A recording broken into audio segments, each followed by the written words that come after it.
Oi, gente. Boa tarde. Então, dando continuidade assim, aos debates que a gente vai ter aqui no acampamento,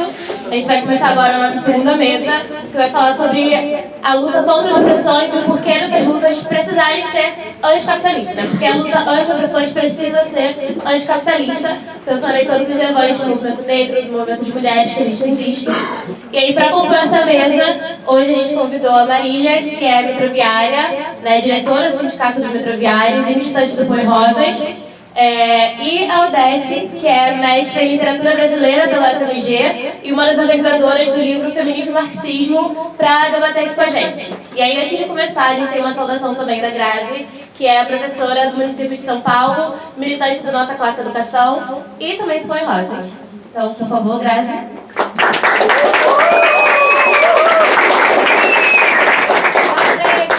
Oi, gente. Queria primeiro dizer que é um prazer imenso estar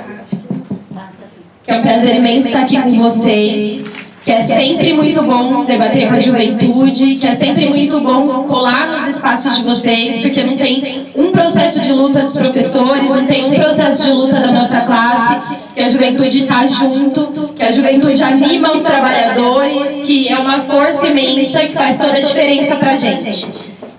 Como a Gabi falou, né? Eu sou professora, faço parte do MRT, né? Faço parte do Põe Rosas, faço parte do movimento Nossa Classe e já tive nas fileiras da juventude como vocês e comecei a militar em 2015. Eu estudava na PUC, lá em Campinas. Eu fiz artes visuais com bolsa do ProUni.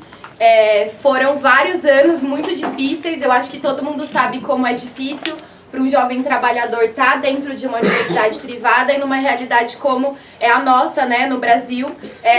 que é de todo tempo ter que defender a nossa permanência na universidade, ter que defender o nosso direito de ter acesso à educação. A gente passou por várias lutas lá, lutas que não diziam diretamente respeito só ao ProUni, mas também ao direito de permanência dos estudantes que eram bolsistas do FIES, no momento que a gente estava vendo vários cortes acontecerem, no momento do teto dos gastos. Durante esse período que eu estava na universidade, a gente viu o golpe institucional contra a Dilma, mas também viu esse governo anteriormente atacando, e o movimento estudantil foi muito ativo nesse processo. Assim, a minha vivência na universidade se deu muito em conjunto também com o fato de eu ser professora categoria O desde 2014, desde o segundo ano na universidade. E para mim foi muito decisivo me organizar exatamente quando os estudantes secundaristas estavam ocupando as universidades. Assim, aquele ano, as escolas estaduais, na verdade, de São Paulo, e que a gente levou muita solidariedade desde a universidade, mas foi um processo que nós, professores, vivemos bastante junto com a juventude dentro das escolas, né? Porque a gente vinha de um governo que estava desmoralizando muito os professores através de inúmeros ataques, que era o governo Alckmin, aqui no estado de São Paulo, e foi exatamente a força da juventude que botou o Alckmin de joelho e que golpeou esse governo inimigo, que não cumpriu outro papel que não trazer a educação pública estadual para o momento em que ela está hoje, né? Que é de muitos ataques, de muita destruição, e de abrir caminho para a reforma do ensino médio, para essa série de problemas que a gente está vendo que disputa o futuro da juventude. E eu lembro que foi ver os meus alunos se incendiando que me fez chegar a uma conclusão de que para eles, né, filhos da classe trabalhadora, para mim, como uma mulher trabalhadora, uma mulher negra, não tinha outra resposta senão fazer parte de uma organização política, mas não de qualquer organização política, mas de escolher por um caminho que era fazer política revolucionária, né? E a gente, aqui em São Paulo, né, acabou de sair de uma greve de 21 dias, e eu acho que tem uma ideia que eu queria remarcar nessa fala, que é pensar o que silencia, inclusive porque a mesa é sobre opressões, né? O que silencia a juventude, o que silencia os setores LGBT, QIAP+, o que silencia os negros, o que silencia os setores oprimidos da nossa classe hoje. E na nossa greve, a gente viu um elemento muito concreto, que são as burocracias sindicais, né? No movimento estudantil, vocês se deparam todo o tempo também com as burocracias estudantis, e vê o tempo todo como a nossa disposição de lutar está sendo canalizada por essas burocracias para tentar levar a gente a acreditar que só existem caminhos institucionais para a gente dar vazão à nossa reivindicação correta de defender os nossos direitos e de pensar que não pode ser a miséria do possível o nosso patamar, mas que a gente tem sim que querer mais e questionar muitas coisas mais. No município a gente lida com uma burocracia sindical que está há 40 anos, o mesmo cara dirigindo o sindicato, que dá 1 minuto de fala para as trabalhadoras falarem, que impede as trabalhadoras de, durante as assembleias, colocarem as suas propostas, de dirigirem o rumo da sua luta, mas mesmo assim, contra essa burocracia, a gente todo o tempo vê milhares e milhares de mulheres se levantando para lutar. E vê também, por outro lado, que são as mães dos nossos alunos que estão todo o tempo expressando solidariedade às nossas lutas, porque sabem que nunca é só sobre o salário do professor, só sobre as nossas condições de trabalho, mas é sobre a escola que os filhos delas vão ter para poder estudar. E também mais do que isso, assim, né? É toda a população que sabe que tem um projeto muito concreto de desmonte, né? A gente viveu essa greve municipal que acabou agora, muito concretamente tendo que se enfrentar com a truculência e intransigência de um governo de extrema-direita, que é o prefeito Ricardo Nunes em São Paulo, que está junto com o Tarcísio, que é o governo estadual, né, e que está aprofundando toda essa precarização que não começou agora, que já dura muitas décadas, assim, né. E eu acho que tem uma questão que a gente tem que pensar muito, que é quais são as alternativas que vão oferecer pra gente, porque não pode ser para nenhuma das professoras que estão lá,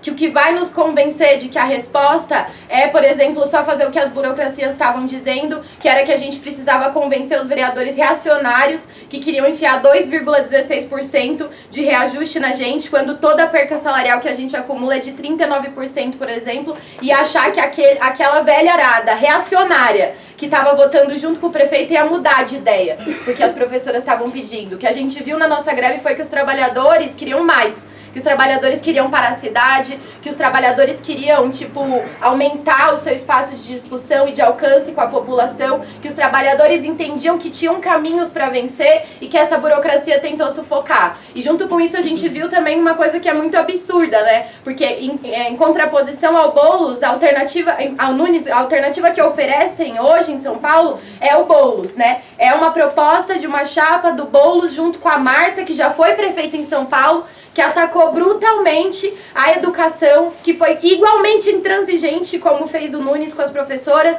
que não sentava para dialogar, que não ouvia as reivindicações dos trabalhadores, que é conhecida como a Martaxa, que inclusive taxou e roubou mais ainda do parco salário que já recebem os trabalhadores de São Paulo, e que querem dizer que é esse exemplo, que é a Marta, que vai responder às demandas das professoras nesse momento, que é uma mulher que ajudou a aprovar a reforma trabalhista, uma reforma que dizia que as mulheres grávidas podiam trabalhar em situação de insalubridade, que aprofundou a terceirização, que abriu o caminho para a uberização, que a gente sabe que é o que oferecem de alternativa para a juventude, sobretudo para a juventude negra e pobre, assim, né? E esse silêncio do Boulos foi uma coisa que marcou muito a nossa greve, porque, na verdade, o que a gente vê com esse tipo de postura, né, das alternativas que estão oferecendo para os trabalhadores e para a juventude, é que, na verdade, a gente não pode esperar muito mais do que o que o próprio governo do PSOL está fazendo na Prefeitura de Belém do Pará, que eu acho que vocês devem ter visto, que é botar a tropa de choque para tirar os trabalhadores que estão defendendo um direito básico, que é receber salário mínimo. Os trabalhadores que estavam ocupando um prédio público lá, né? E junto com isso, fazer manutenção dessa miséria do possível e fazer isso tudo por quê? Porque está apoiado numa política de conciliação de classes que fortalece exatamente a extrema-direita. Fortalece gente como Nunes, fortalece gente como Tarcísio, que considera como aliado uma pessoa como a Marta, que condenou o futuro da juventude, que a gente sabe que para reverter esses ataques não tem outro caminho senão a gente pensar a nossa entrada em cena nas ruas, assim. E eu acho que nesse sentido, a gente tem um exemplo muito vivo, que ontem foi uma coisa que eu discuti com os meus alunos do EJA, na escola à noite, que eu acho que vocês também devem ter visto, que é o que fizeram os educadores do Ceará, diante de toda a postura da burocracia, que foi dizer que eles tinham que aceitar a proposta do governo estadual do Ceará, que era praticamente nenhum reajuste, a manutenção de uma série de ataques que o governo ignore os direitos que estão pedindo os professores estaduais do Ceará, porque esse governo é do PT. Então, diante da impossibilidade das professoras, das mulheres trabalhadoras na sua assembleia, poderem defender um outro caminho, poderem se colocar como sujeitos de transformar a situação que estão vivendo as professoras do Ceará, a gente viu toda uma revolta, e uma revolta que eu acho que é muito legítima, assim. Contra todo o silenciamento da burocracia, a gente tem que se levantar e tem que gritar mais alto e tem que ir pra cima com a moral das professoras do Ceará. A gente ficou pensando, inclusive, se cada burocracia sindical tivesse que se deparar com um nível de revolta como a burocracia do PT, do PCdoB e até de setores do PSOL, que está à frente desse sindicato, se eles tivessem que se enfrentar cotidianamente com esse tipo de força, seriam eles a sair dos sindicatos e não os trabalhadores desacreditando desse caminho que, na verdade, é o único caminho para a gente vencer, que é o da nossa organização nos locais de trabalho, da nossa organização nos locais de estudo, e com essa força que vocês que são a juventude têm de maneira muito concentrada e que tem todos os setores oprimidos, que é essa força que pode transformar tudo, e essa força que a gente não pode permitir que se perca de um objetivo muito central e decisivo que a gente pode cumprir diante dessa realidade, que é olhar para o presente e falar: isso não basta, e a gente pode transformar tudo, e essa transformação vai vir exatamente dos setores oprimidos que mais sofrem com essa realidade, apoiados na nossa classe, que sente todo o tempo na pele, né? Que não vai haver futuro pra gente, senão um futuro que chegue com a gente metendo o pé na porta e abrindo o caminho para uma outra sociedade, para uma sociedade anticapitalista, para uma sociedade revolucionária e para uma sociedade de liberdade, e que onde os nossos sonhos não tenham limites, nem as burocracias, nem as conciliações e nem nada disso que estão colocando pra gente como empecilho, né, no presente, assim. Então, queria dizer que eu espero que vocês sigam tendo um acampamento maravilhoso. É muito da hora estar aqui. Acho que vai ser excelente a discussão que as meninas vão fazer. E é isso, gente. Obrigada.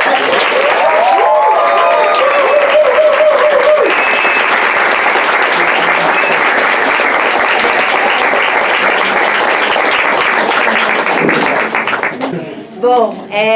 já fui apresentada aí, né? Queria dizer, primeiro agradecer o convite da Faísca, né? Como a Grazi falou, é sempre um prazer debater e estar junto com a juventude. Acho que essa energia, né, que vocês trazem pra gente, pra mim é sempre um prazer. E bom, eu queria colocar assim uma primeira ideia fundamental, né, que eu queria colocar para vocês, em relação, né, a como a gente vê a relação entre a exploração e a opressão das mulheres, né? Porque a gente sabe que a opressão patriarcal em si, ela não nasceu com o capitalismo, né? Ela é anterior ao capitalismo. Mas a opressão foi incrementada, né, de tal forma, né, dentro do capitalismo e com o surgimento da propriedade privada, né, que hoje tem uma relação tão intrínseca, né, que de fato é impossível acabar com o machismo sem acabar com o capitalismo, né? O capitalismo, ele se apropria, né, das diversas formas de opressão para poder explorar cada vez mais, né, a classe trabalhadora de conjunto. Então, por exemplo, a gente vê, né, um exemplo que é bem claro, nítido no cotidiano de todas as mulheres, principalmente, né, a dupla, tripla jornada de trabalho, né, que recai sobre as mulheres, né, que realizam gratuitamente, né, o trabalho de reprodução social, digamos assim, né, um trabalho doméstico, né, o trabalho de cuidado com as crianças, com idosos, com os doentes, né, e que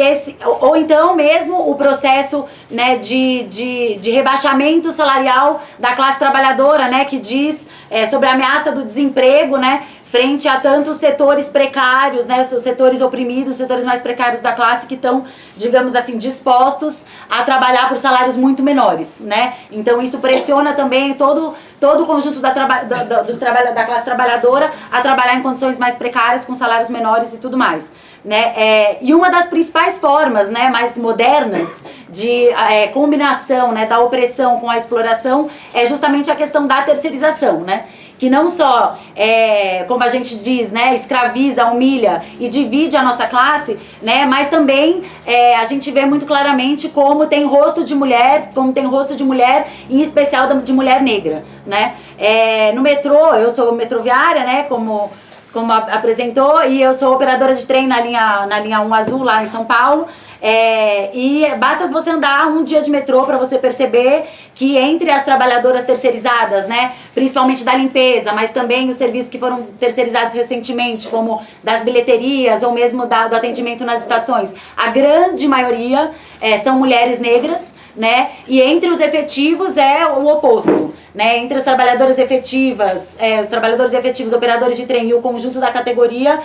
as mulheres, segundo dados do próprio metrô, são 20% da nossa categoria, né? Então você vê que é inversamente proporcional e como que as mulheres, e as mulheres negras centralmente, ocupam, né, esses postos de trabalho mais precários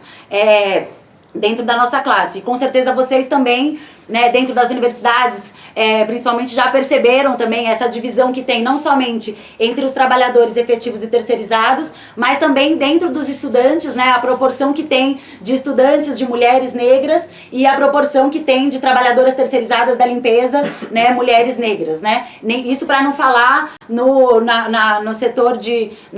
nos docentes, por exemplo, que é muito mais brutal, né, essa discrepância, assim. Então, o que a gente diz é que as mulheres, elas são um setor social oprimido de conjunto dentro do capitalismo na nossa sociedade, mas elas não constituem em si uma classe social, né? Isso quer dizer que todas as mulheres, em algum nível, sofrem opressão, mas que elas não sofrem no mesmo nível e nem todas são exploradas, nem todas as mulheres são exploradas, pelo contrário, porque a exploração, ela se dá justamente a partir, né, daqueles que detêm a propriedade dos meios de produção, né, que exploram aqueles que não possuem nada a não ser a sua força de trabalho para vender, né? E as mulheres burguesas, por exemplo, elas não só exploram, como oprimem outras mulheres, né, como a gente bem sabe, outras oprimem as mulheres trabalhadoras, né? E com a diferença de classe a gente vê, por exemplo, para pegar um exemplo que é de uma discussão bastante importante assim pra gente, que mesmo o aborto, por exemplo, sendo ilegal, as mulheres ricas podem pagar por um aborto seguro. Mas as mulheres pobres são as que morrem por vítimas de abortos clandestinos, ou então são obrigadas, não têm escolha, são obrigadas a ter filhos, e com isso precarizar ainda mais a sua vida e a vida dessas crianças, né, e o futuro dessas crianças e tudo mais, né. Os governos a serviço da burguesia, inclusive aqueles que são compostos por mulheres, né, votam as leis que atacam as mulheres, que atacam a classe trabalhadora, né, como por exemplo a gente viu, né, sobre os governos do PT, até mesmo o governo Dilma, que era o governo de uma mulher, a luta das mulheres e as reivindicações históricas das mulheres, como o direito à legalização do aborto não avançou em nada, né, ou como a gente está vendo agora, né, com esse PL da uberização do trabalho, que vai precarizar o trabalho do conjunto da nossa classe, em especial das mulheres trabalhadoras, né, das mulheres negras, que abre as portas para legalização, né, dessa superexploração do trabalho, né, dos setores mais explorados e oprimidos da nossa classe, né. E por isso que a gente se coloca claramente como linha de frente em cada batalha, né, nos nossos locais de estudo, nos nossos locais de trabalho, por todas as demandas mínimas, né, das mulheres, na luta contra o machismo, na luta contra o assédio, na luta contra a violência, pelos direitos das mulheres, mas a gente sempre fomenta, a partir dessas mobilizações, a organização das mulheres de uma forma independente, de forma que elas confiem nas suas próprias forças, né, e na unidade da classe trabalhadora com uma perspectiva de classe, para se colocar contra a burguesia, inclusive contra as mulheres da burguesia, que fazem parte da burguesia, né? Porque a nossa perspectiva é uma luta anticapitalista, uma luta para acabar com a exploração e a opressão de conjunto, né? O nosso objetivo, ele não é um objetivo, como dizem as feministas liberais, né, de quebrar o teto de vidro para chegar ao topo, né? O nosso objetivo é destruir o castelo de conjunto, né?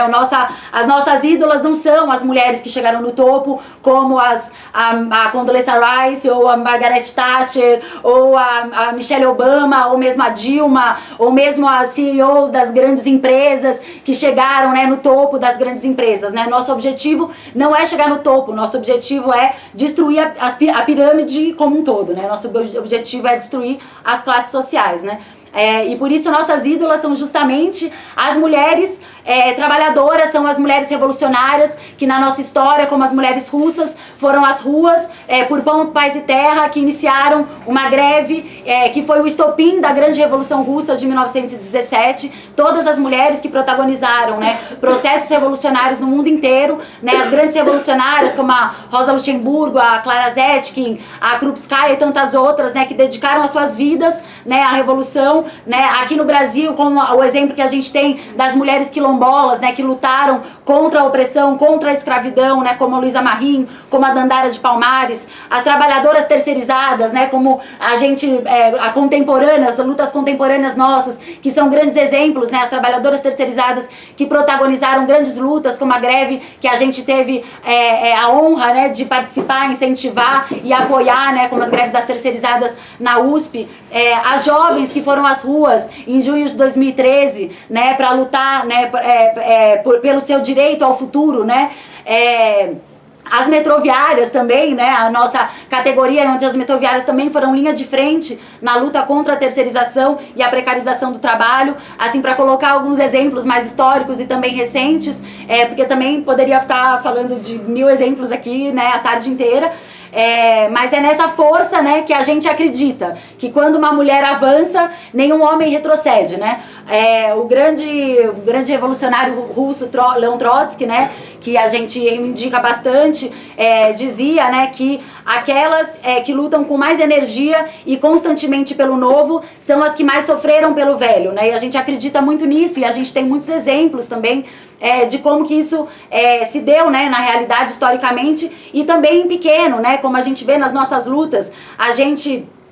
dentro da categoria, por exemplo, do metrô, a nossa luta contra o assédio, que foi uma luta que as mulheres tomaram a linha de frente e levaram atrás de si, né, toda a categoria e os seus colegas homens que apoiaram também essas mobilizações, né, ou na nossa luta, nas nossas greves no ano passado, né, que a gente protagonizou, né, 3 greves muito importantes no ano passado, que as mulheres que estavam cansadas de sofrerem assédios machistas e misóginos por parte das suas chefias foram também linha de frente na organização da nossa categoria para poder lutar, para poder organizar essa greve em vários locais de trabalho, né? A gente acredita justamente na força das mulheres quando tomam essas lutas nas suas mãos, né? Inclusive para arrancar as nossas ferramentas de luta, né, das mãos das entidades estudantis, os sindicatos, das mãos da burocracia, né, como exemplo que a Grazi colocou aqui, né, da categoria de professores lá no Ceará, que teve uma revolta generalizada, inclusive professoras, né, a maioria mulheres, né, que se revoltaram e expulsaram a burocracia abaixo de cadeiradas, né, por conta dessa burocracia que queria dar um golpe e impedir que elas seguissem, né, que os trabalhadores seguissem na sua luta e aprovassem a greve contra o governo do PT. Né? E a gente viu isso historicamente também de uma maneira muito categórica em muitos processos revolucionários, né? A gente tem um livro que a gente lançou recentemente, que é esse aqui, que muitos devem conhecer, Mulheres, Revolução e Socialismo, né? Que tem um texto, que é um texto da Clara Zetkin, que chama No Clube das Mulheres Muçulmanas, onde a Clara Zetkin, ela relata um processo, a revolução muito concreta, né? Numa visita que ela fez em 1926 a esse clube das mulheres muçulmanas na República Soviética, né? E ela conta como que as mulheres muçulmanas, que eram barbaramente oprimidas, né, as oprimidas das oprimidas, como escravizadas, né, socialmente pelas tradições, pelas leis e decretos religiosos, né, tomaram o destino nas suas próprias mãos e como que isso mudou completamente, né, toda a vida, assim. Então eu vou pedir licença aqui para pegar uma citaçãozinha que é dessa visita que ela fez, que ela faz uma citação de uma fala de uma dessas mulheres muçulmanas que fazia parte desse clube das mulheres muçulmanas. Espera aí que eu vou tomar uma água para poder ler. Bom, uma das palestrantes irrompeu, então. Aí ela vai citar essa muçulmana. Como era a nossa vida antes da Revolução? Nossos pais nos vendiam como cordeiros, quando tínhamos apenas 10 ou 12 anos, às vezes até mais jovens. Nossos maridos exigiam nosso afeto e amor, mesmo quando nos pareciam revoltantes. Quando nossos maridos estavam afim, eles nos batiam com paus e chicotes. Tínhamos que servi-los de noite como escravas. Quando eles se cansavam de nós, nos diziam para ir para o inferno. Eles nos alugavam como amantes para seus amigos. Eles nos matavam de fome quando lhes convinha. Eles levaram nossas filhas mais queridas, que eram a alegria dos nossos olhos e a ajuda para nossos braços fracos. Eles as venderam assim como nos compraram. Nenhum mulá veio ao nosso auxílio quando precisávamos. Onde poderíamos encontrar um juiz que nos desse assistência jurídica? Mas agora, minhas queridas irmãs, como tudo mudou. A revolução chegou como uma poderosa tempestade. Ela esmagou a injustiça e a escravidão. Ela trouxe justiça e liberdade para os pobres e oprimidos. Nosso pai não pode mais nos levar quando somos jovens e nos obrigar a ir para a cama de um marido desconhecido. Podemos escolher nosso marido e ele nunca mais deve se tornar nosso mestre. Ao contrário, ele deve ser nosso amigo e camarada. Queremos trabalhar e lutar ao lado dele e ajudar a construir uma nova sociedade. Uma nova vida deve começar para todos. Os soviets redigiram uma nova lei. Ela afirma que somos seres humanos como os homens e que somos livres e temos os mesmos direitos que eles. Nós também podemos escolher as pessoas, homens e mulheres, que gostaríamos que fossem enviadas aos soviets. E nós mesmas podemos trabalhar neles. Quando temos queixas contra o nosso marido, um vizinho ou um chefe, nós as levamos ao Tribunal Popular. Ele ficará do nosso lado se estivermos certas. Ninguém nos pergunta qual profeta nós seguimos, Maomé, Moisés ou Cristo. Os soviets nos trouxeram a salvação. Gratidão eterna a eles.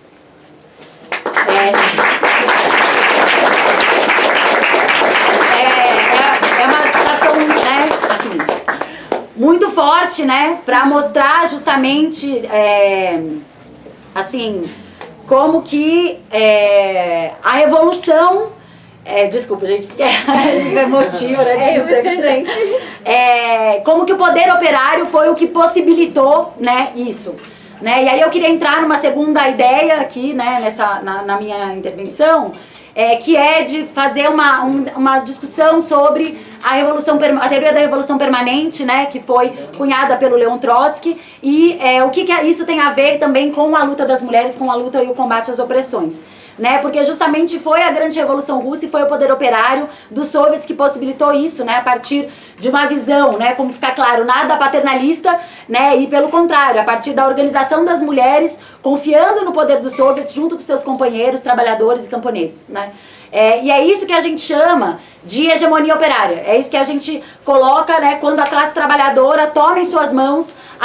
as bandeiras do conjunto dos setores oprimidos da nossa classe, porque a burguesia não pode dar resposta a esses problemas, né? A burguesia é uma classe em decadência total, é uma classe reacionária, que não pode responder ao problema dos setores oprimidos. E é isso, né, que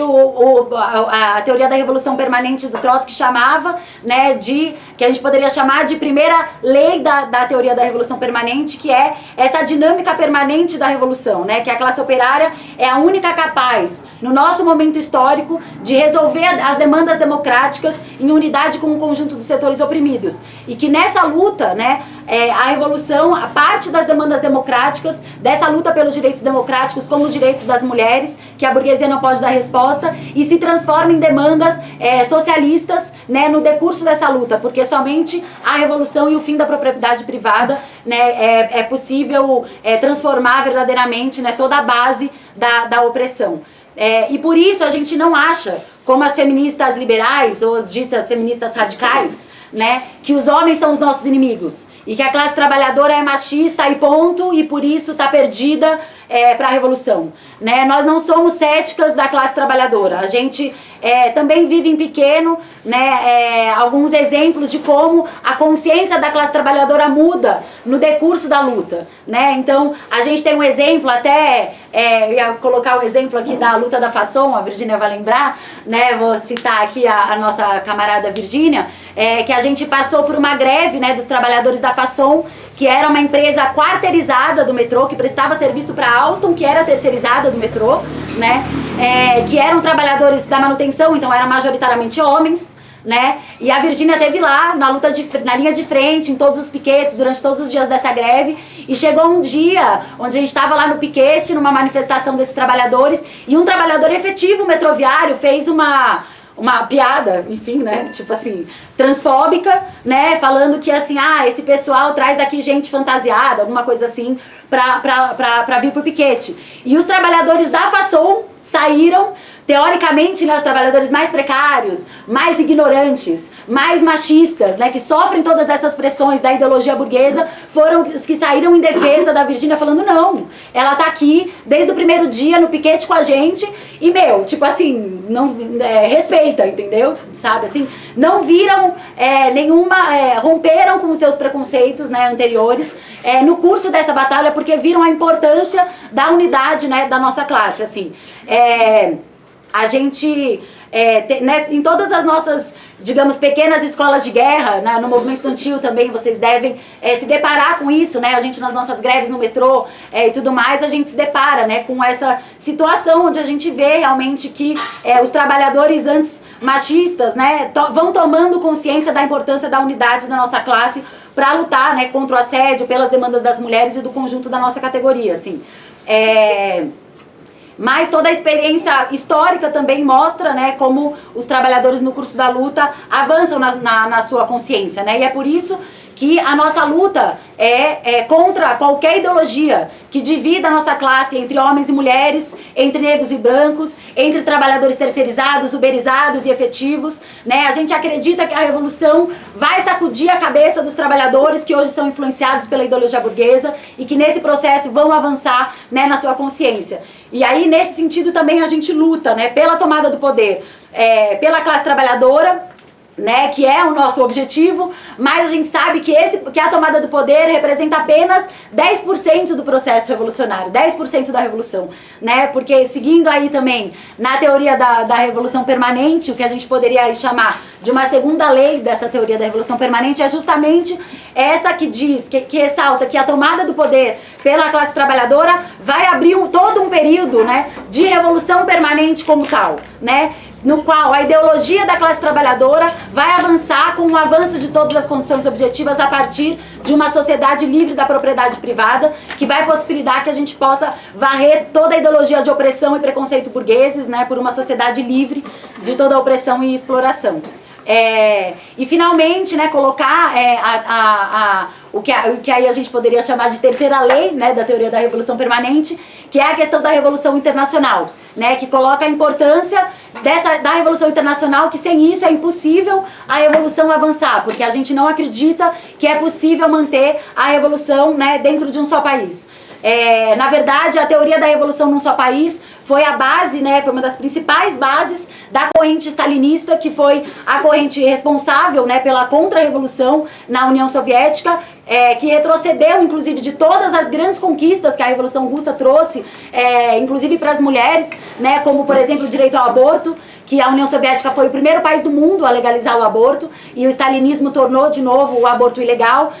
ou a lei do divórcio, a lei da adoção de crianças, e uma série de outras leis que eram pela libertação das mulheres, e que o stalinismo retrocedeu em tudo isso, e que até hoje a gente se expressa, né, dentro das correntes stalinistas, numa visão totalmente moralista que eles têm em relação tanto às questões de gênero, quanto às questões LGBTs e tudo mais.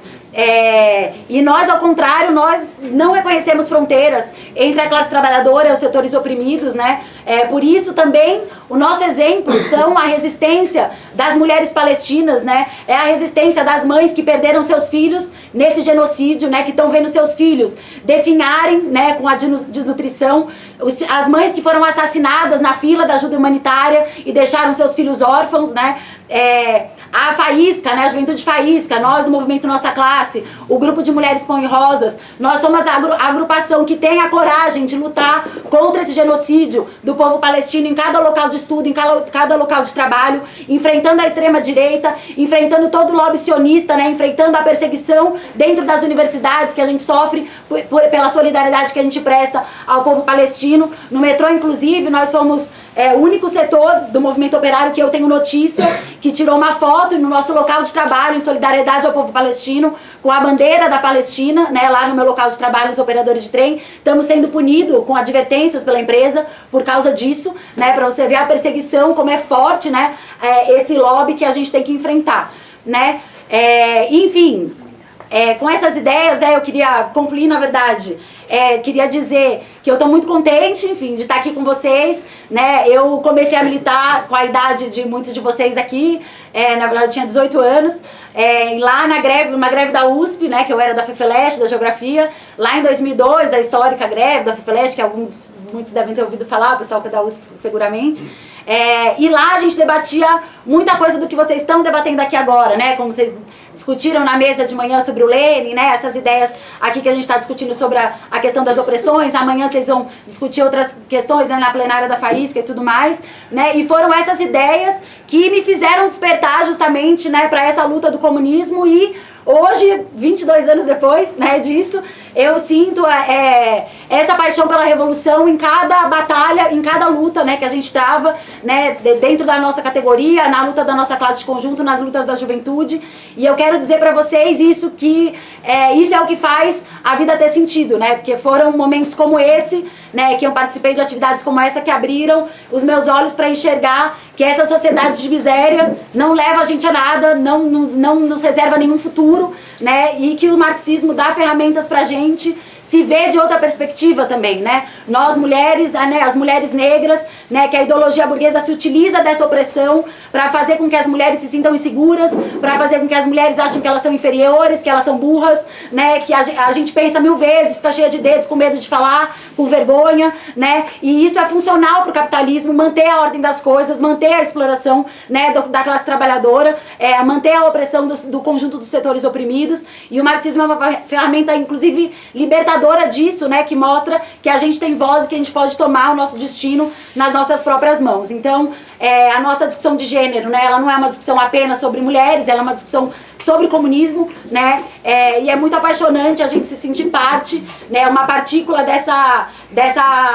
luta pela revolução social, por uma sociedade sem classes, por uma vida plena de sentido. E eu espero que, enfim, esse final de semana cumpra esse papel também para vocês se verem como parte disso, né, porque, como dizia a grande revolucionária Rosa Luxemburgo, a revolução é magnífica, todo o resto é besteira.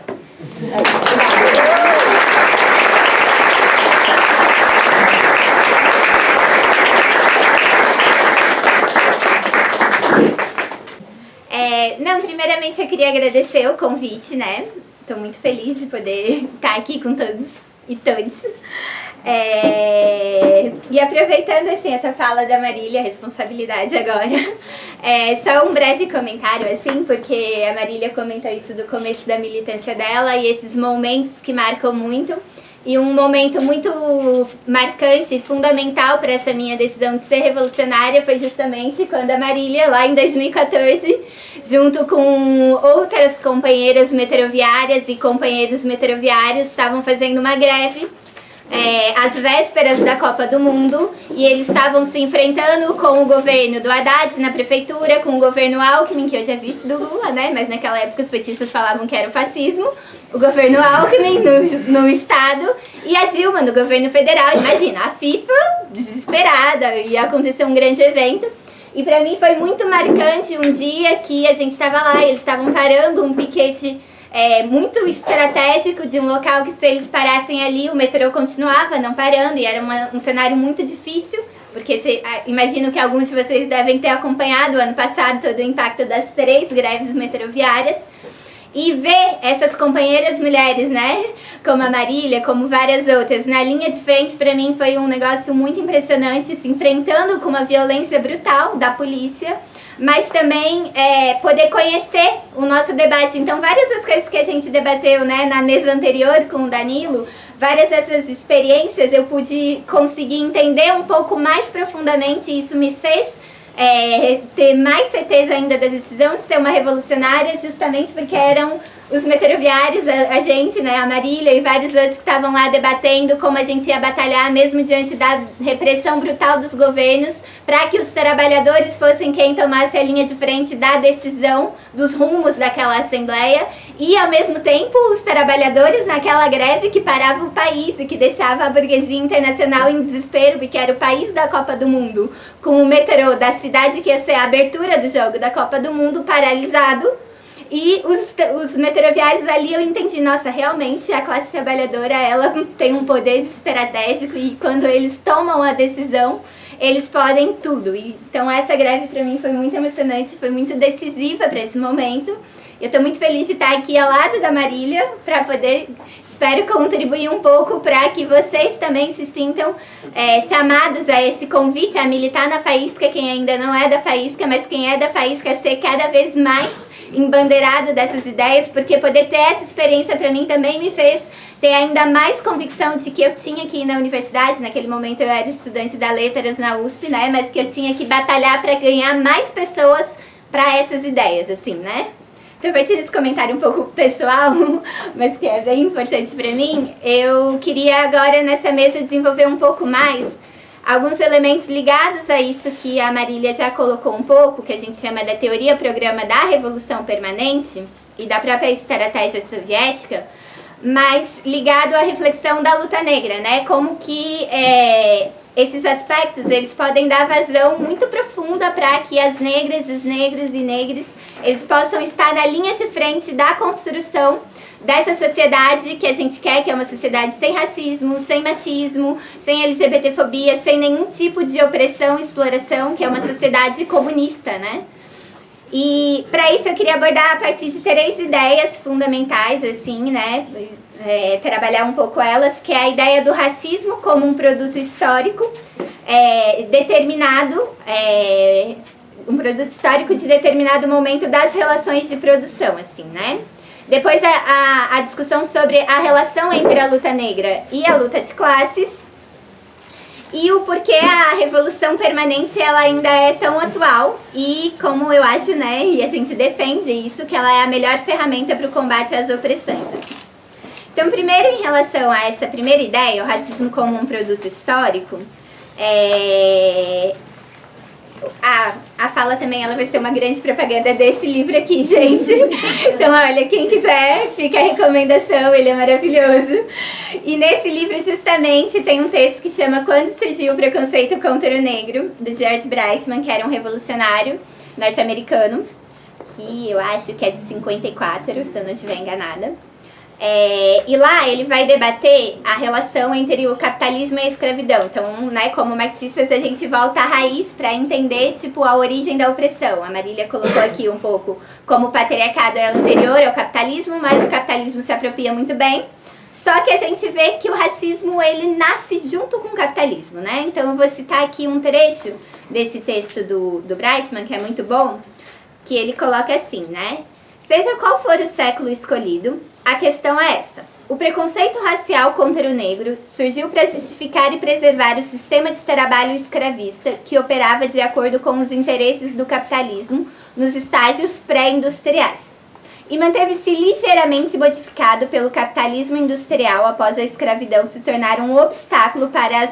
o desenvolvimento posterior do capitalismo e ser abolida. Poucas coisas no mundo estão mais carimbadas pelas características do capitalismo. O preconceito contra o negro surgiu das necessidades do capitalismo. É um produto dele, pertence a ele e somente morrerá quando esse sistema perecer. Essa é uma ideia bem importante porque essa visão marxista ela já nos separa de cara daquela ideia, daquelas teses que falam que o problema são os brancos, né? Porque, tipo, a gente na verdade acha que tem uma potência enorme dessa unidade entre negros e brancos e a gente acha que isso é fundamental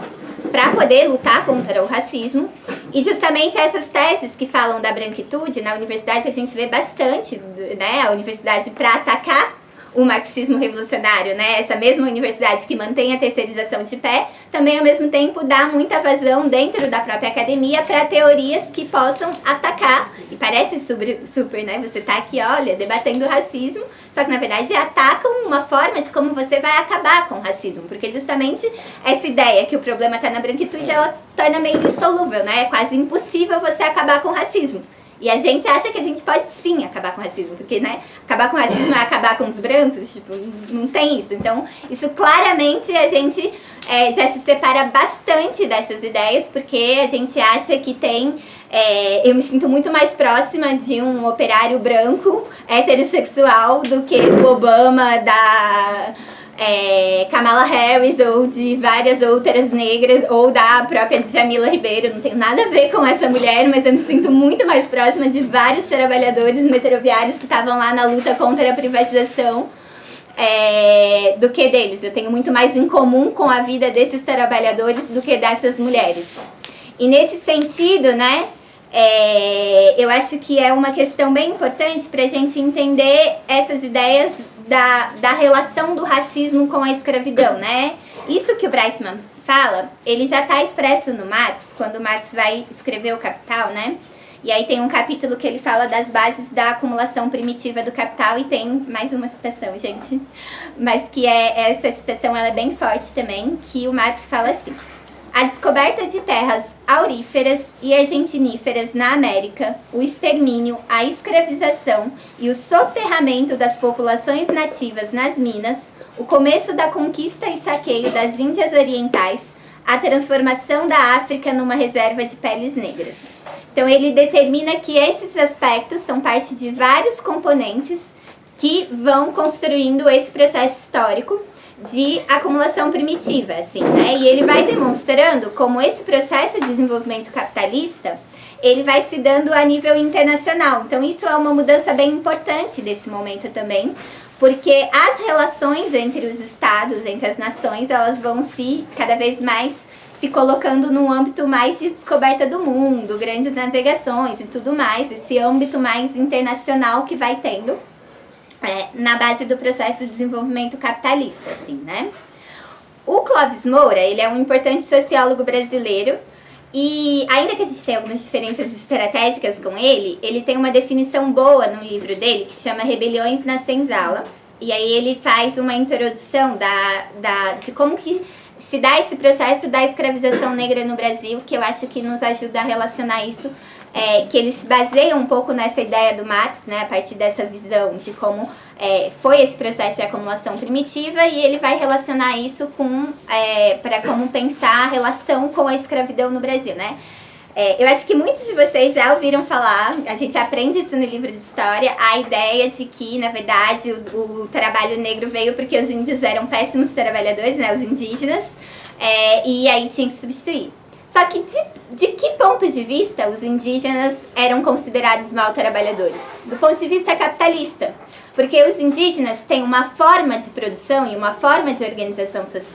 da sociedade, né, naquele momento, então, que era muito mais próxima de uma ideia de comunismo primitiva, né, uma visão comunal que não era a propriedade privada, como estava se desenvolvendo do ponto de vista desse processo capitalista, mas era uma propriedade coletiva.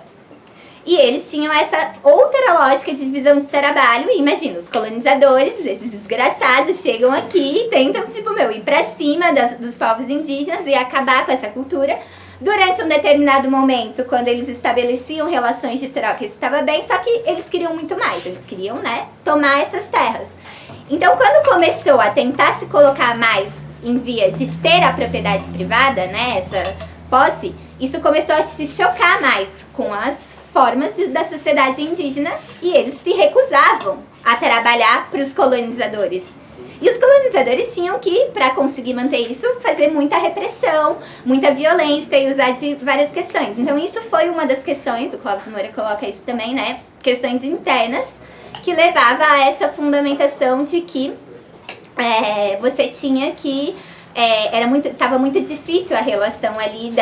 desse processo de conseguir escravizar os indígenas para poder trabalhar, então você precisava pensar novas formas. Mas ao mesmo tempo tinha outra questão fundamental, que essa é, na verdade, a mais definidora, que era uma questão externa, internacional, que era justamente aquela que eu estava falando no começo desse desenvolvimento das relações capitalistas, que estava ligado ao fato de que o tráfico de escravos estava se transformando num grande negócio. Era uma coisa que estava se desenvolvendo um comércio, e o comércio estava relacionado a essa venda de pessoas de peles negras, de você ia lá e caçava os negros no continente africano e levavam eles para trabalhar, isso estava se transformando num grande negócio. E não era somente na Europa, Na Europa estava se desenvolvendo as relações de trabalho, ainda que poderiam ter alguns setores que eram escravizados, mas parecia ser muito mais funcional você fazer esse tráfico para um continente novo, onde você poderia importar esses trabalhadores para eles poderem fazer parte da produção dessa terra colonizada, né? Então, o Eric Williams, que é outro autor bem interessante, ele escreve um livro chamado Capitalismo e Escravidão, e ele analisa bastante essa relação com a Inglaterra. Então, como que a Inglaterra, na verdade, todo o processo, tipo, que dá as bases para o desenvolvimento dos principais capitalistas que depois fazem a Revolução Industrial, como todo esse processo passa que, em primeiro lugar, essas famílias capitalistas, né, porque passa de herança, eles eram traficantes de escravos, que ganhavam muito dinheiro com essas grandes navegações que levavam pessoas sendo escravizadas, né? Então isso era parte dessa relação que estava colocada e isso permitiu eles acumularem capital, porque eles vendiam pessoas humanas para poder trabalhar como escravos e isso permitiu eles acumularem capital para que a Inglaterra depois pudesse se desenvolver e fazer sua revolução industrial, né? Só que essa revolução industrial e esse processo de formação da classe também fez o processo de formação da classe operária, né? O capitalismo cria seus próprios coveiros.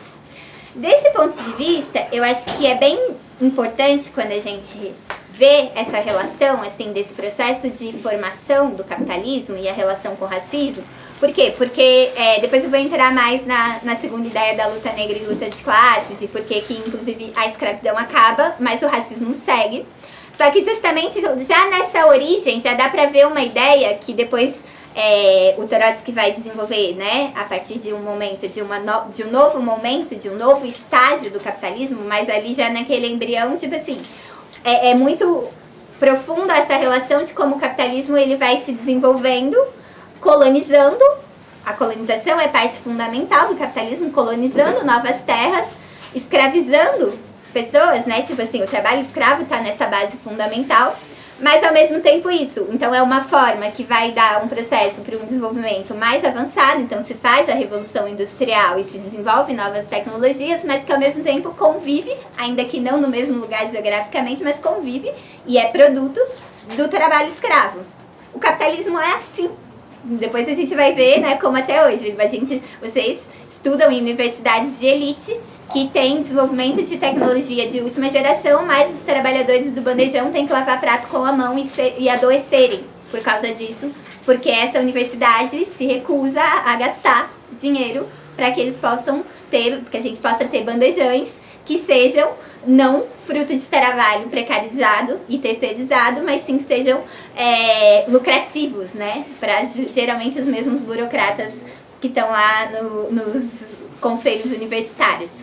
Mas enfim, partindo dessa ideia, assim, desse surgimento histórico do racismo, né, o racismo precisava também justificar um pouco, porque a burguesia, ela ao mesmo tempo era meio contraditório você manter o racismo, que era tão lucrativo para eles, mas ao mesmo tempo você fala, nossa, a gente é uma classe que defende a igualdade, a fraternidade, a liberdade, tipo assim, isso tinha um problema aí, né, que é onde que eu queria entrar nessa ideia da luta negra e na luta de classes, assim, né. Porque, como eu falei, essa base da Revolução Industrial está profundamente atrelada a essa acumulação primitiva do capital ligada à escravidão.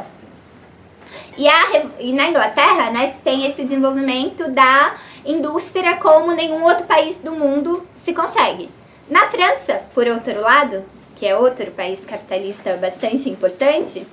se tem um processo revolucionário que ali se aprofunda as formas mais democráticas, né? Ali o produto dessa luta, né, que a burguesia leva à frente, quando ainda era revolucionária, quando ainda cumpria um papel revolucionário contra as forças da sociedade feudal, ela avança, né, se apoia nas massas trabalhadoras, inclusive nas massas exploradas, para poder avançar em algumas coisas e se vende bastante essa ideia, né, de que tipo, a burguesia ela pode representar os interesses universais da humanidade. Só que tem um processo muito importante da luta de classes, que provavelmente vocês já ouviram falar, que se chama a Revolução Haitiana, que começou em 1791 e terminou em 1804. E esse processo ele questiona bastante essas ideias que estão colocadas na Revolução Francesa, né? Porque justamente nesse momento que a burguesia ainda cumpria algum papel revolucionário e estava lá vendendo essas ideias da democracia burguesa, uma série de coisas, ela ainda mantinha uma colônia, uma ilha de São Domingos e várias outras, inclusive, né? Onde se vivia o trabalho escravo, onde muitas pessoas não tinham sua liberdade, esse direito, né? A gente vê do ponto de vista das mulheres, né? Tem vários relatos disso, tipo assim, a Declaração dos Direitos do Homem, mas as mulheres não estão lá. Mas também tinha isso, que era a dos negros. E a Revolução Haitiana, ela foi um processo muito brutal e muito apaixonante, de como, na verdade, os negros escravizados de São Domingos, eles levantaram e fizeram a única revolução negra triunfante da história, assim, né? E era uma resposta muito profunda diante disso, deste questionamento do que significava esse processo de um revolucionário negro que estava questionando justamente o que a classe dominante que estava dirigindo a França naquele momento e que tentava se vender como uma classe democrática, da liberdade, desses ideais, esse processo de uma revolução negra no Haiti questionava profundamente, né, toda essa ideia. E eles, sem sombra de dúvida, a burguesia foi para cima com repressão brutal contra esse processo. E não só a burguesia francesa, mas internacionalmente, na verdade, despertou um medo generalizado em toda a classe dominante da haitianização. De que em todo mundo que convivia, imagina, a América quase que inteira, tipo, esse foi o primeiro país do mundo a conquistar sua independência no continente americano. E todo o continente americano vivia sob trabalho escravo e colonização. E que esse primeiro país que conquistou a independência tenha sido feito a partir de uma revolução era um perigo muito grande, né? Então eles tinham que massacrar essa revolução, isso era um problema para a burguesia internacional. E, inclusive, hoje, durante muitos anos, tipo assim, os negros haitianos ainda pagam por esse processo, porque não tenham dúvidas que o fato inclusive, vergonhosamente, o Lula, né, e o Brasil cumpriu um papel dirigindo a missão, chefiando as tropas brasileiras da ONU lá no Haiti, numa missão criminosa, da onde surgiu Tarcísio de Freitas e outras figuras dessas, militares, mas que justamente também é um pouco resquício dessa ousadia que os negros revolucionários no Haiti tiveram de desafiar a burguesia. E isso também impactou diversas outras lutas, mesmo sendo brutalmente reprimidas por independência e contra a escravidão. Um pouco mais à frente, tipo assim, na década de 1860, tinha outro processo de luta de classes muito fundamental, que foi bastante profundo, que era a luta contra a escravidão nos Estados Unidos, assim, né? O Marx, numa carta para o Engels, ele chega a definir que esse processo que estava acontecendo era a coisa mais importante do mundo naquele momento. Era a luta dos negros pela liberdade. Para quem fala que o Marx era um pensador eurocêntrico, né? Tipo, branco. Bom, aí vai ter que explicar um pouco como que um pensador eurocêntrico e branco define que a coisa mais importante do mundo, em determinado momento, era a luta contra a escravidão, né? Eu acho que isso é uma coisa da qual a gente tem que se embandeirar muito fortemente, mas não só por isso. O marxismo é uma teoria da emancipação que, pra gente que é negro, é muito fundamental, assim, né? E uma das outras coisas que o Marx apontava nesse momento em relação à questão da luta contra a escravidão também era porque esse processo ele levava a uma obrigação muito importante, porque justamente pelo processo e pelo peso que tinha o desenvolvimento da indústria na Inglaterra, a classe trabalhadora inglesa ela tinha um papel fundamental para qualquer movimentação da classe da burguesia inglesa. Para a burguesia inglesa fazer determinada coisa, era muito importante que ela conseguisse convencer a classe trabalhadora a não se revoltar contra os planos dela. Então, justamente, o processo da escravidão, da luta contra a escravidão nos Estados Unidos, o Marx debatia isso com o movimento socialista da época, ele colocaria à prova a classe trabalhadora inglesa se ela estaria ao lado dessa luta ou se ela seria cooptada pelo seu inimigo de classe, que era a burguesia, e se convenceria, tipo, a burguesia fazia chantagens absurdas. Ela, por exemplo, dizia que que os trabalhadores ingleses, eles precisavam do algodão, né? Tipo, a indústria têxtil era parte muito importante lá. E justamente o processo de revolta negra que estava acontecendo, né, para lutar contra a escravidão, impedia a produção da matéria-prima do algodão, que era enviado para as indústrias na Inglaterra. Isso deixava os trabalhadores ingleses sem trabalho. E os patrões e a burguesia, os políticos, tentavam ameaçar a classe trabalhadora inglesa, falando que, tipo assim, vocês aí estão querendo apoiar eles lá, mas é por conta deles que vocês estão sem salário, porque eles fazem greve lá e não chega o algodão aqui. E aí vocês não chegou o algodão, não produzem, não tem como receber. Então vocês estão sem trabalho sobre isso. Vocês vão seguir apoiando essa luta? E a Batalha do Marx e grande parte da classe trabalhadora seguia apoiando. E isso era muito profundo, é tão profundo que a frase, que é absurdamente linda, eu acho, que o Marx coloca no Capital, que provavelmente vocês já devem ter ouvido, senão eu vou citar ela agora, que é: o trabalho de pele branca não pode se emancipar, onde o trabalho de pele negra é marcado a ferro. Essa frase é fruto da conclusão de que essa experiência concreta, né? Tipo, a classe trabalhadora inglesa não ia conseguir avançar contra os seus inimigos de classe enquanto persistisse a escravidão, enquanto o trabalho de pele negra não pudesse se emancipar. Então, para a classe trabalhadora inglesa, era um teste decisivo que pudesse se avançar a luta e esse processo. E eu acho que isso é outra coisa muito importante, porque também outra mentira que nos contam na escola, né, quando a gente vai aprender, tipo assim, mentira um pouco, aquela história um pouco desviada, assim, né, é que geralmente muito se fala e muito se dá um peso de que a escravidão no Brasil acabou, justamente para apagar um pouco os grandes processos de luta negra, porque tinha uma pressão muito grande da Inglaterra. Só que justamente o que não contam é que essa pressão não é porque a burguesia inglesa, de repente virou uma burguesia que via que, nossa, eu ganhei tanto com a escravização dos negros, acumulei tanto capital, fiz a revolução, agora eu acho que chega, né? Não dá mais, vamos passar... Não era produto disso. Era produto de que a burguesia inglesa tinha um problema interno também com a sua classe trabalhadora, que também questionava, né, essa relação, e isso obrigava eles. Eles não tinham mais essa autorização que eles precisavam da classe trabalhadora para poder continuar levando adiante, e pressionados por isso, começaram a pressionar também outros países a que tinham que acabar com a escravidão. Obviamente tem outros fatores econômicos, enfim, não vou entrar nesses aspectos aqui, mas eu acho que essa ideia justamente é o que nunca colocam pra gente, e a gente, como marxista, tem uma grande tarefa de poder demonstrar essas questões, assim, né? E aí, novamente, ligando aqui no Brasil, a gente fala muito de vários processos, assim, né? Tipo, em relação a como,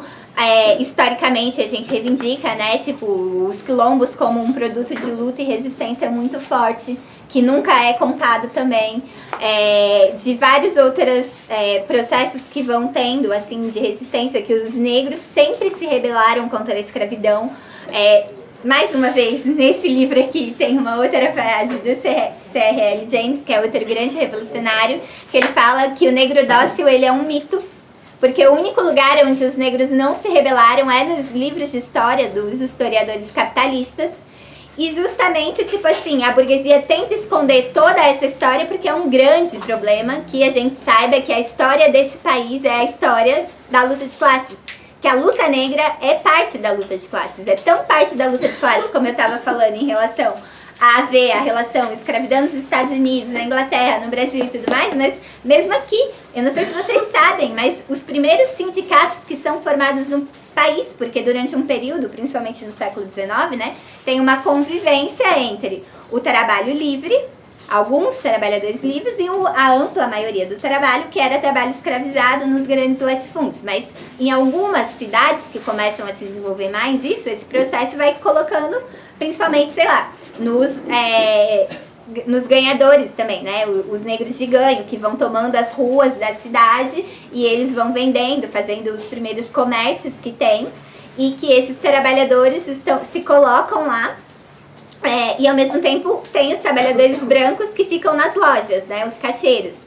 E tem várias experiências Tem uma muito interessante que é dos padeiros, que tem um livro, que agora eu não me lembro, mas eu acho que é a formação dos sindicatos, eu não lembro, mas é do Marcelo Badaró, que é um professor da UF. E ele estuda esse processo de formação da classe trabalhadora e ele conta justamente no início desses processos, ele estuda a partir da história dos padeiros, do sindicato dos padeiros, e como que lá tem a história do João de Matos, que foi um grande líder dirigente sindical, que parte fundamental do trabalho sindical era organizar os trabalhadores padeiros para poder lutar pela abolição da escravidão. Então, a abolição da escravidão não foi produto de uns iluminados que eram somente intelectuais que ficavam lá debatendo que agora era o momento de o Brasil avançar nas ideias liberais. Na verdade, as ideias liberais do Brasil sempre conviveram muito bem com a escravidão nesse país. Mas justamente na nossa história da formação dos primeiros sindicatos, e a burguesia tenta apagar isso, tá a história de que esses sindicatos eram fundados para lutar contra o trabalho escravo. Porque justamente os trabalhadores que eram livres viam que com a persistência do trabalho escravo, eles também tinham suas condições de trabalho rebaixadas brutalmente e que eles tinham que lutar contra essa divisão, e os sindicatos eram ferramentas que eles se organizavam para poder lutar contra isso. E a burguesia sempre tenta esconder isso. E tem vários outros processos que são muito profundos. E justamente sempre nesses momentos mais profundos de luta de classes, que a nossa consciência ela dá saltos, é onde também se vê um processo muito profundo de fusão com a identidade negra. Porque justamente para dar conta de conseguir lidar com o que era, né, um problema para a burguesia, também essas teorias do branqueamento, né, da branquitude e tal, eles pegam a aparência, que é tipo assim, você olha a classe dominante brasileira, é uma grande maioria esmagadora de pessoas brancas, né? E aí eles pegam isso, que é uma coisa visível, que qualquer pessoa consegue reconhecer, para colocar uma coisa que acaba terminando sendo tipo assim, o problema são todos os brancos, porque eles não têm uma perspectiva de classe, eles não fazem esse recorte, eles veem o racismo de um ponto de vista muito individual, como se o problema fosse esse. Só que justamente isso é só a aparência, né? Se você vê a relação da burguesia, tipo, o fato de serem brancos é parte dessa consequência histórica em relação a como se foi se dando o processo de desenvolvimento da burguesia no nosso país. Só que essa burguesia, ela tinha um grande problema, porque se você pensar as massas, o Brasil, a gente sempre fala isso, o Brasil é o principal país do mundo, fora do continente africano, é o maior país negro fora do continente africano, porque a gente acha que esse país, a maioria das pessoas, são negras, e reivindicar a identidade negra está ligado a reivindicar essa história de luta que a burguesia sempre tenta acabar, criando teorias. Primeiro com a ideia do branqueamento, então a ideia de que em 2012 o Brasil poderia ser um país majoritariamente brancos, que os negros iam desaparecer, que dão visões, né, a sua expressão mais escancarada desse ódio ao povo negro. A gente vê hoje na extrema-direita bolsonarista, por exemplo, como destilam ódio, que os negros eles são a escória, né, da humanidade, todas essas coisas absurdas, abertamente racistas, mas também teorias que tentam um racismo velado, como a democracia racial. A ideia de que a mistura das raças foi um processo pacífico, harmonioso, que isso produziu, que a gente pode assimilar as partes boas das culturas negra, o samba, a capoeira, uma série de outras coisas. A capoeira não como um processo de luta e resistência, mas a capoeira como uma dança, como uma arte. Tira toda essa parte de que a capoeira era o que os quilombolas usavam para se enfrentar com os seus exploradores, né? E apagar da história todos esses processos, como, por exemplo, a formação dos sindicatos, a relação que tem entre a origem da classe trabalhadora brasileira e a luta contra a escravidão. Todas essas questões são apagadas, e também o fato de que, mas a cada momento que a gente vê o processo da luta de classes, essa relação entre identidade negra e luta de classes se mostra muito fundamental. A classe trabalhadora hoje brasileira é uma grande maioria feminina e negra. E justamente tem, assim, se você vê o ascenso operário, né? Você pensa as massas do ABC, a galera aí da UFABC, né? Tipo, acho que é bem forte isso, mas vocês veem as massas que fazem o ascenso operário, é uma massa de imigrantes nordestinos, grande maioria de negros que estão lá protagonizando esse processo, e lá se tem desenvolvimento de uma série de coisas, tipo, também se desenvolve os bailes blacks, toda a repressão que tem da ditadura, né, contra a identidade negra. Outro dia eu estava ouvindo um podcast que falava justamente dessa relação, né, por causa de toda a discussão que teve em relação ao golpe, né, e os 60 anos, a posição do Lula e tal, e esse podcast ele retomava um pouco o medo que a ditadura tinha de que os negros, quando se organizavam nos bailes, eles estavam ali, eles iam se aproximar das ideias comunistas. Em algum sentido, eles tinham razão, porque, não empiricamente, né, mas, tipo assim, tem uma relação muito profunda, que é o que eu estou tentando desenvolver um pouco aqui, entre pensar a emancipação, a luta contra o racismo e a defesa das ideias socialistas, né? Então, os ditadores não estavam errados desse medo, mas de que justamente isso levava a uma repressão muito forte, que até hoje a gente vê, por exemplo, quando a gente pensa acontecimentos tão brutais como é o massacre de Paraisópolis, né? E uma companheira, uma dessas mães que lutam por justiça por seus filhos, uma coisa que me emocionou muito foi ver ela falar justamente, tipo assim, meu filho não era negro, mas ele foi morto por causa do racismo, porque ele estava num baile funk. E a polícia só entrou lá daquela forma, reprimindo daquela forma, porque é um baile que a maioria das pessoas que estão lá é a juventude negra, e por isso que eles vão lá daquela forma brutal, racista, e que faz com que 9 jovens sejam assassinados. E eu acho que isso é um pouco essa expressão dessa tensão permanente que existe, né, em relação a como a burguesia ela tenta reprimir até esses aspectos em relação a como a identidade negra se revela. E tem muitos outros momentos, enfim, para não me estender demais, que eu já estou aqui passando do meu tempo e ainda tenho o terceiro ponto,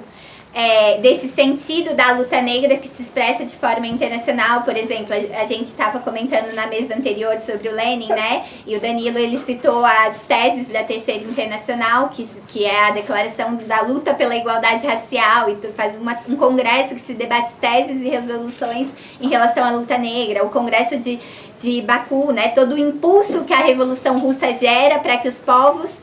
comecem a se organizar e a debater. Esse livro aqui tem vários outros processos nos Estados Unidos, nos debates na África do Sul. Na atualidade, hoje, se a gente pensa mais recentemente, talvez vocês ainda tenham na memória o que foi, né, com o assassinato do George Floyd, e o que foi o processo que eclodiu depois do Black Lives Matter, que aqui no Brasil se expressou com os entregadores de aplicativos, né, que agora estão sendo atacados, ali com esse PL da uberização, mas justamente nessa relação tão direta que se estabeleceu quando eclode uma luta antirracista no principal país imperialista, né, no coração do imperialismo mundial, e como que isso leva um efeito contágio em todo o mundo, como a gente sentiu aqui, né. E é partindo dessa relação que eu queria expor o terceiro ponto que eu falei que eu ia colocar, né, por que a revolução permanente ela é tão atual. E é justamente a melhor forma para o combate às opressões, assim. Nesse sentido, a gente vive num determinado momento onde o projeto neoliberal, né, ele demonstra um certo esgotamento. Porque aquela ideia, assim, né, tipo, de que era o fim da história, que a luta de classes era uma coisa do passado, que ia ter um desenvolvimento pacífico e pacificamente todos os países iam avançar para serem sociedades capitalistas como os Estados Unidos, como a Europa e tudo mais. Tipo, isso tudo caiu por terra, é uma falácia. A crise escancarou como isso não acontece. A gente está vendo, né, como a gente debateu anteriormente, a possibilidade de, né, tipo, uma guerra, ainda que não uma terceira guerra mundial, né, mas justamente a volta da guerra, tipo, o questionamento a essa ordem internacional que foi estabelecida de uma hegemonia norte-americana com inclusive no terreno militar, com a guerra da Ucrânia. A gente está vendo todas as consequências do massacre palestino, uma série de coisas. Mas parte do que o neoliberalismo, apesar de toda essa decadência, né, tipo, esse certo esgotamento como projeto, ele ainda sobrevive, mesmo diante do declínio. Não tem um novo empreendimento alternativo, nem da burguesia, como um grande projeto de dominação, né? Tipo assim, os projetos que a burguesia coloca, na verdade, eles sempre mostram os seus limites, do que vai, tipo assim, né? A gente teve a experiência com um governo de extrema-direita bolsonarista, agora estamos tendo a experiência com um projeto da Frente Ampla, em diversos países do mundo também tem essas questões, né? Tipo assim, teve o Trump nos Estados Unidos, aí botaram o Biden, né? Tipo assim, também porque teve o Black Lives Matter, obviamente. Mas aí agora não tá toda uma tensão, porque pode ser que o Trump volte de novo, porque o Biden também fracassou, né? Então, essa dificuldade de criar uma nova hegemonia do ponto de vista da burguesia, mas também a nossa dificuldade, como socialistas revolucionários, de reconstruir esse projeto socialista do século XXI, né? E isso também está associado com como o neoliberalismo ele aprofunda essas divisões que estão colocadas, né? Se utiliza das opressões, do racismo, do machismo e tudo mais para aprofundar essa divisão e essa fragmentação. E também o papel das burocracias, né? A Marília já desenvolveu, a Grazi também comentou bastante sobre o que é as consequências práticas, concretas que a gente vê dessas burocracias se colocando. E eu queria retomar uma experiência que teve, né, em um outro momento, mas para ver esse processo que foi indo, e ele tem os seus momentos mais de auge da luta de classes, momentos menos, assim, né, mas no Brasil, como que as consequências da crise, elas foram primeiramente sentidas do ponto de vista de quando ainda o Brasil parecia ser o Brasil potência, do auge do lulismo, que se vendia essa ideia, né, ele se desenvolvia um grande projeto de grandes obras do PAC, que agora eles até relançaram, né? Inclusive o Lula veio apertar a mão do Tarcísio para relançar algum projeto do PAC também, né? Mas essa ideia do Brasil Potência que era sobre trabalho terceirizado.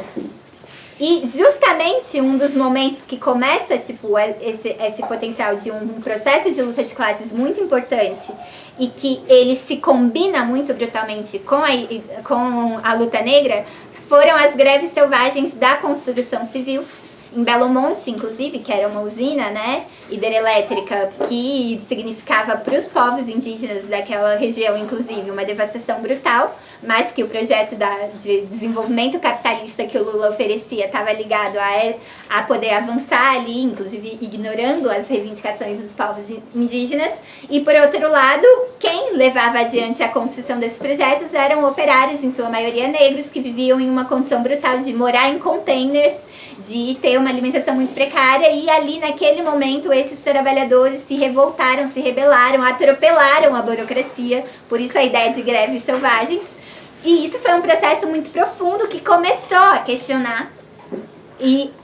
essa ideia do Brasil potência e pela via da luta de classes, e essa conexão em relação a ver, né, que ali era fruto do racismo que se fazia todo esse nível de opressão era muito forte. Isso na universidade também se produziu, por exemplo, quem é da USP tem um livro muito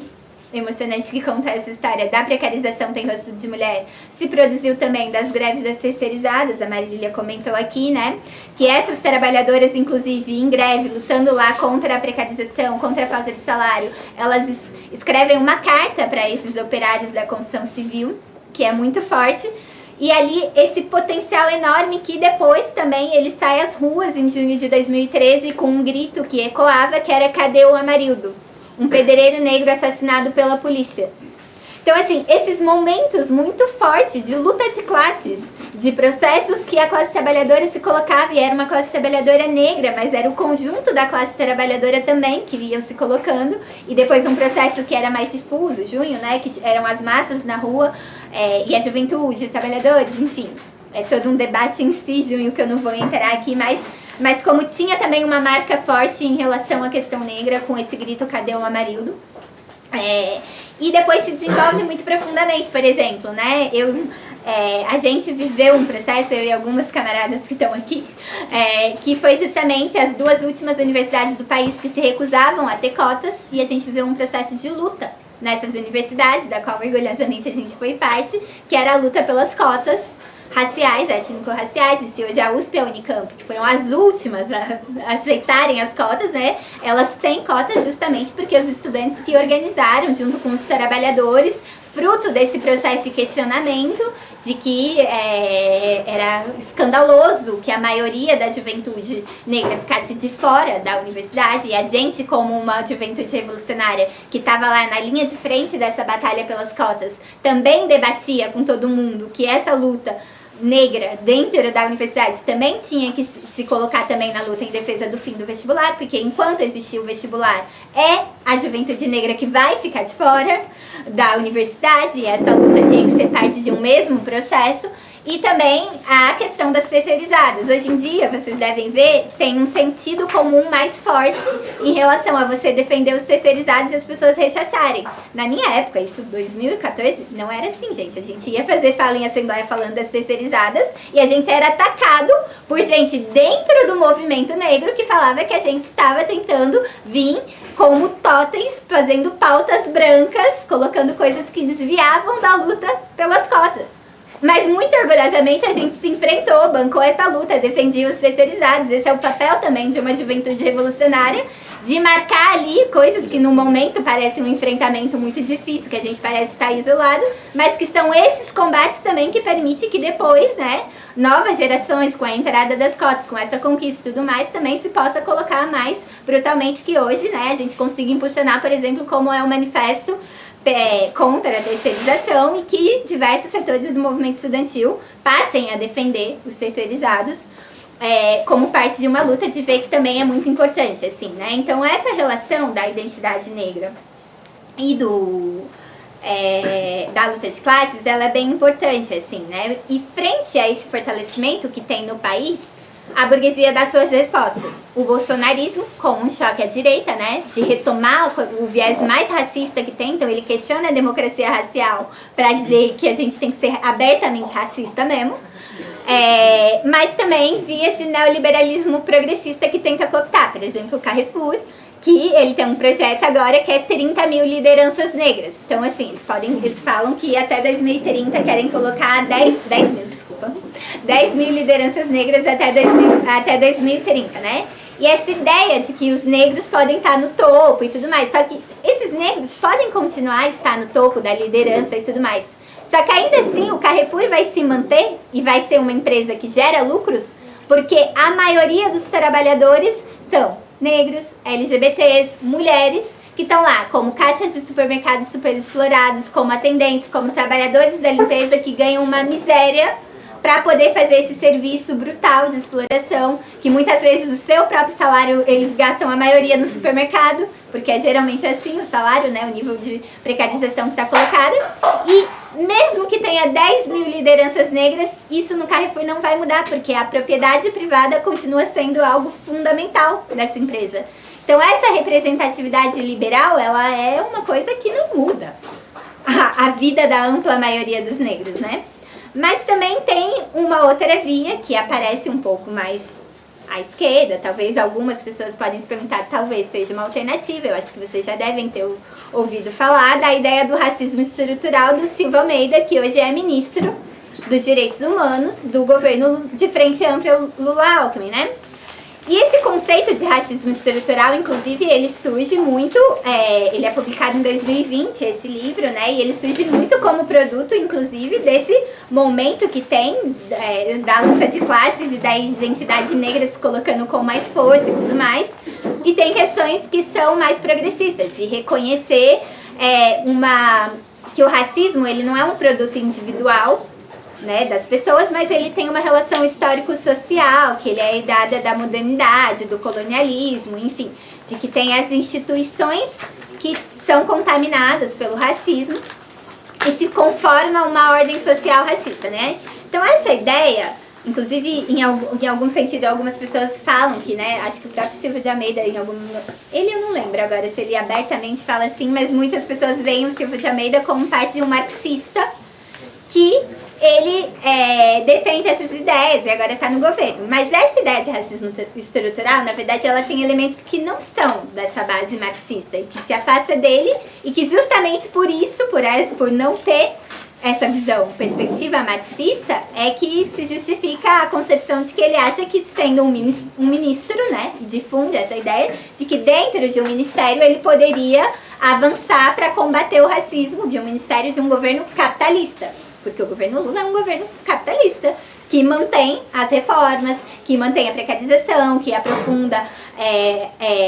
agora, né, com o PL da uberização, uma série de coisas.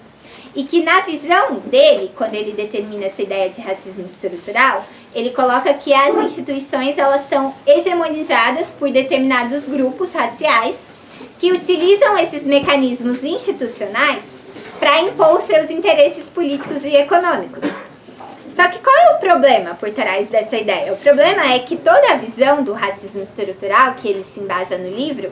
as relações de classe da sociedade, elas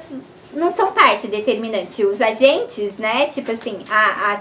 se compreende a estrutura da sociedade como uma coisa quase imutável. Essa divisão de poderes que é produto da Revolução Burguesa, essa forma que a gente vê hoje, e essas estruturas institucionais, né, essa ideia da democracia burguesa, ela termina sendo uma coisa quase como, tipo assim, é impossível você alterar essas consequências. E desse ponto de vista, a alternativa que sobra, né, tipo, já que as instituições é uma coisa que você quase não consegue mudar, elas são parte, tipo, elas não são produto o Marx, como marxistas, a gente define que o Estado e suas instituições são produto do conflito entre as classes. E essa visão de racismo estrutural, na verdade, não vê dessa forma, que é produto do conflito entre as classes. Mas que você poderia, por dentro dela, né, tipo assim, o Estado, isso é as palavras dele, é a condensação material de uma relação social de força. Então, tipo assim, se tira um pouco de perspectiva essa ideia da luta de classes, que eu tentei abordar bastante profundamente como ela é uma questão decisiva para vários dos movimentos que a gente viu, e inclusive para se pensar a luta negra. E desse ponto de vista é que pode-se pensar, né, que determinado grupo social ele pode elaborar uma política antirracista por dentro de alguma instituição da democracia capitalista, e isso pode mudar esse curso do racismo estrutural. E isso, na prática, quando a gente vê as experiências que estão colocadas, né, na verdade, a gente acha que é uma grande armadilha, né, porque vem de uma ideia de que por essa via da ocupação por dentro do Estado capitalista, dos governos capitalistas, você poderia tentar mudar o racismo, quando o racismo é parte de um elemento fundamental do capitalismo, e o capitalismo não pode viver sem o racismo,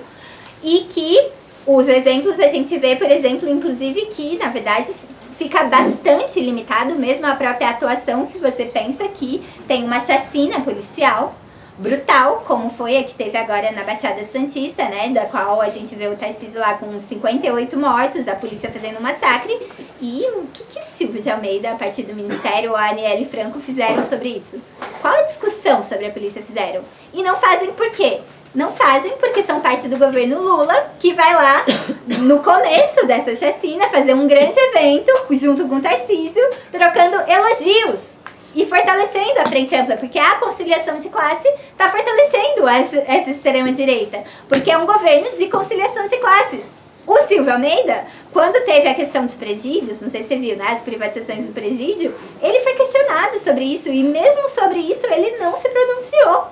Tipo assim, é um limite, porque você está dentro de um Estado, de um governo burguês. Tem limites do qual você pode colocar. Essas instituições não podem ser transformadas. E o racismo, ele é parte fundamental. Questionar a polícia é fundamental para a manutenção da ordem capitalista. Um ministro de Estado não pode questionar a polícia. Então eu acho que isso é uma questão bem importante para a gente debater. E como eu já passei muito do meu tempo, eu vou encerrar um pouco assim, porque, companheiros, eu acho que essa batalha que a gente dá como país, como nossa classe, como MRT, pela independência política, ela é uma questão muito fundamental por causa desses aspectos, né? Se a gente quer verdadeiramente lutar contra o machismo, contra o racismo, contra todas as opressões, a gente precisa se enfrentar com esse Estado capitalista, a gente precisa se enfrentar com a manutenção da propriedade privada, que é parte fundamental de garantir a exploração capitalista, e a exploração capitalista tem uma relação muito intrínseca com a manutenção das opressões. E que desse ponto de vista, a nossa batalha ela tem que estar conectada a pensar como que a gente tem uma estratégia para poder fazer a revolução e para poder sim atacar propriedade capitalista, né? Então, nesse sentido, as lições do Lenin que a gente debateu na mesa anterior, ela é muito fundamental. Essa batalha pela auto-organização, pela construção de um partido revolucionário que organize essa vanguarda para poder fazer a diferença na luta de classes, para poder se relacionar e defender essas demandas tão profundas, né, que a burguesia hoje, você pensa a questão negra, demandas elementares, como a questão do direito à moradia, à saúde, à educação, nada disso a burguesia é capaz de resolver, mas a classe operária auto-organizada, imaginem os moradores de cada bairro, de cada comunidade, né? Porque vários operários moram em bairros muito precários, nas favelas e tudo mais, mas imaginem esses moradores a partir dos soviets, desses conselhos de auto-organização, definindo como que eles também vão melhorar toda a infraestrutura da sua região e de tudo mais. Essa estratégia que potencializa isso é muito fundamental e que, desse ponto de vista, para concluir, assim, eu acho que é bem importante a gente ver como que a luta negra e a luta contra o racismo, ela é inseparável da luta contra o capitalismo. E que nesse ponto de vista, né, ela também é uma luta que se dá no terreno internacional e que o impulso da luta de classes internacionalmente pode potencializar bastante a luta antirracista, como a gente viu com Black Lives Matter. Que a burguesia como classe, ela tem parte do seu DNA, o racismo, e que a burguesia não pode existir como classe sem o racismo, ela precisa da manutenção do racismo. Então a gente, para se enfrentar com o racismo, eu acredito que a gente pode um dia acabar com o racismo, a gente vai ter que acabar com a burguesia como classe,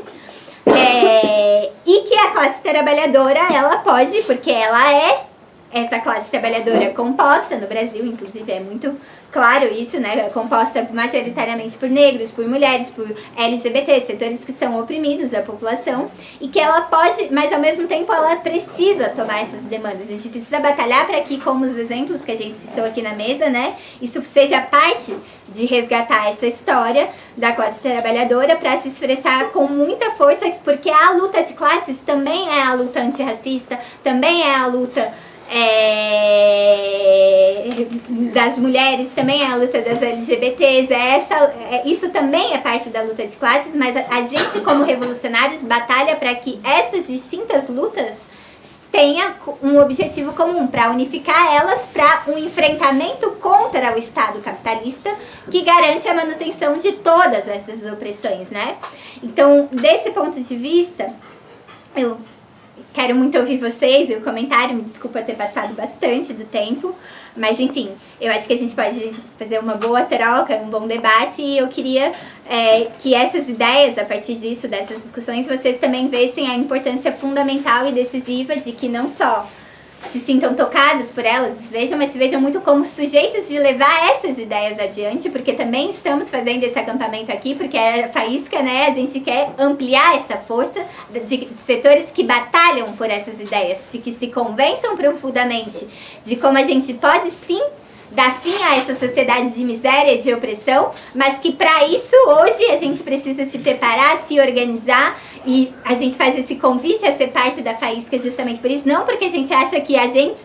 hoje só a gente que está aqui, que estou muito feliz com todos que estão aqui, mas não porque só esses revolucionários que estão aqui são os poucos e bons, mas justamente porque a gente desde agora se preparar, se organizar para poder ampliar cada vez mais os alcances dessas ideias, e essa é uma batalha fundamental, e é por isso que a gente, mesmo nos momentos mais difíceis, né, retomando o início dessa longa jornada que a gente está no acampamento, quando o Danilo falou, né, como que o Lenin pensava a revolução, desde aquele começo, não só nos momentos que se apresentam grandes oportunidades, mas também nos momentos onde elas não parecem tão possíveis, onde a revolução não parece algo tão ali no imediato, a gente se organize e se prepare para fazer a revolução, para poder um dia viver numa sociedade sem exploração, sem opressão, numa sociedade comunista, onde a ideia de que existia racismo, machismo e tudo mais seja uma coisa do passado, dos livros de história, e as pessoas possam viver livremente em todas as suas potencialidades, sem se preocupar em ter que se definir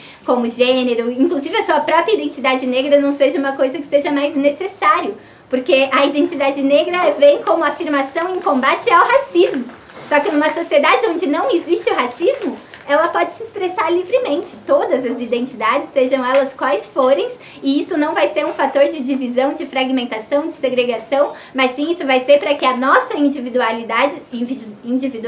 possa ser potencializada ao máximo, e essa é parte da nossa luta comunista. Enfim, é isso, gente.